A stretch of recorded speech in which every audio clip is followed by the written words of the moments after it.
Hello, and welcome to the 124th episode of Movie and TV Talk. It's been probably about 10 months since I watched Transformers Rise of the Beasts in the theater, and I haven't watched it since then. And that was the first time I saw it, too, was in the theater. So, I recently got my hands on the movie, and I watched it again.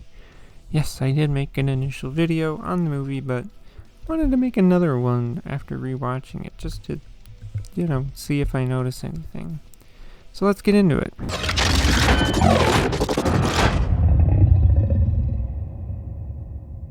I think at this point everyone knows the premise of this movie, so I'm not going to rehash the plot again here. I want to start with the human cast. It's one aspect of this movie that both these characters have a reason to be there and stay with the Autobots throughout the movie. We of course have Elena.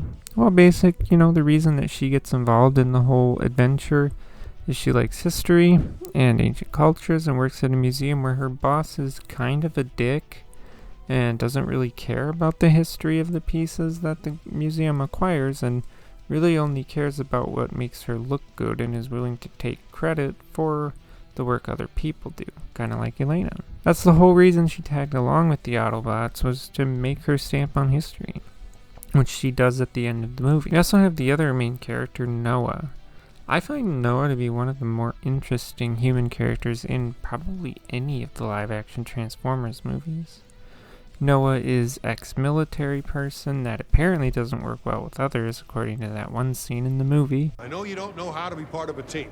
It's interesting what they did with Noah because they made him parallel Optimus Prime in a way. See, Optimus in this movie basically acts like it's their own fault that the Autobots are still stuck on Earth with no current way back to Cybertron. Optimus flat out doesn't like or trust humans because, to them, humans will do whatever it takes to protect themselves and their stuff, even acknowledging that while one was nice to Bumblebee, he still does not trust humans. Basically, Prime has to learn to be able to trust humans in this movie. Noah has something similar when he learns about what the transwarp key does and what could happen if Scourge gets it rather than the Autobots. Noah made up his mind that he has to destroy it to protect Earth because screw the Autobots and being able to get back home. But Noah, like with Optimus, has to learn to trust the Autobots and also to work with the team because apparently he struggles with that, though he never really displayed that during the movie.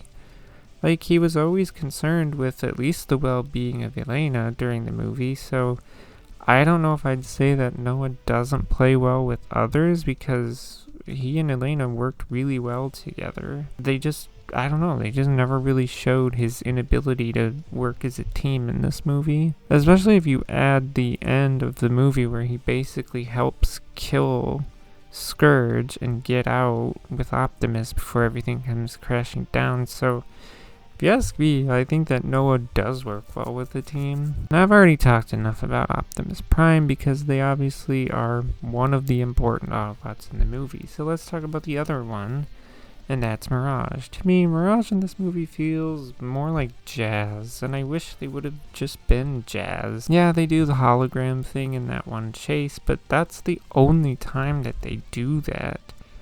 And that's the only time they do something that's uniquely Mirage.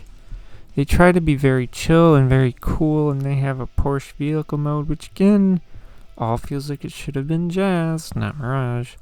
I'm glad it was not Bumblebee in the spotlight again, but it just didn't feel like this was supposed to be Mirage. I do think Mirage is a very fun character, though. I do take some issue with the idea of scanning vehicles and kind of stockpiling vehicle modes, because nothing like that has ever occurred in any other Transformers media. Mirage should have been able to just find and scan vehicles when he needed them. Like when he needed to be the garbage truck, he just finds a garbage truck, scans it, and transforms into it. Not just, I can transform into 5 different things because I scanned them and they're in my scan inventory or whatever. It doesn't work that way. I am glad, though, that Bumblebee got shafted in this movie. I'm glad that he got killed and was out of the majority of the movie. Plus, B's comeback is still so contrived and stupid. They lay him on this rock of inert energon that can only work with a huge power source, which is exactly what happens when Scourge activates the transwarp key and calls Unicron to Earth. And I'm always gonna say that B's return in this movie was way too convenient, and it just always will be. Then we have the rest of the Autobots, like Wheeljack and RC and Stratosphere.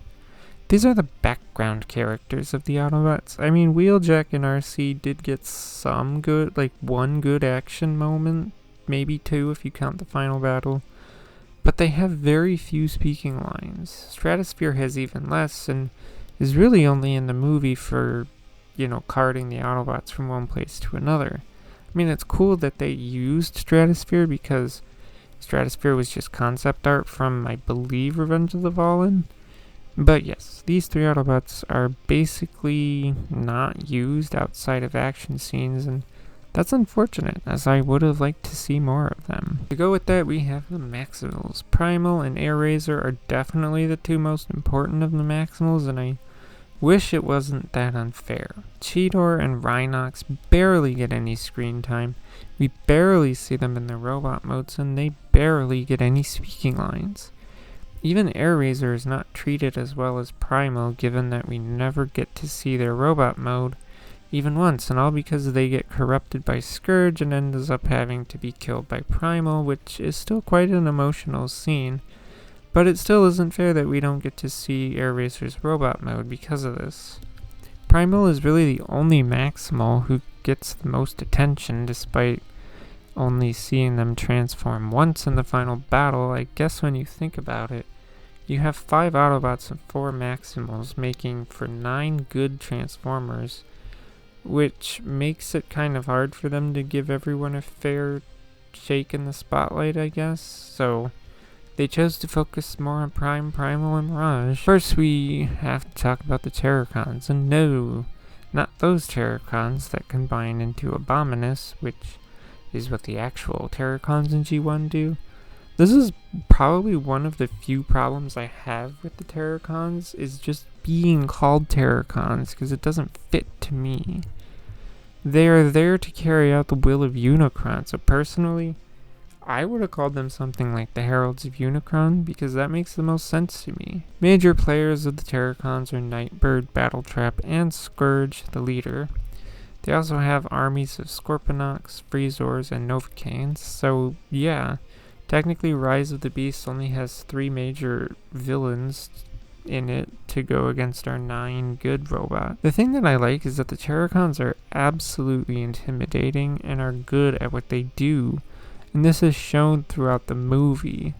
I mean, I still, for the second time watching this, it's still chilling in the beginning of the movie when Scourge he's walking through that forest, right?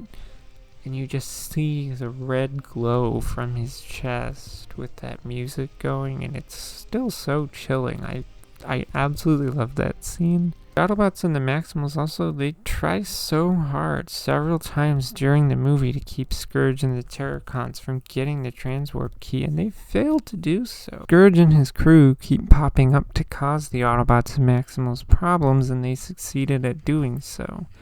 They don't just disappear during 80% of the movie and then pop back up for the final battle.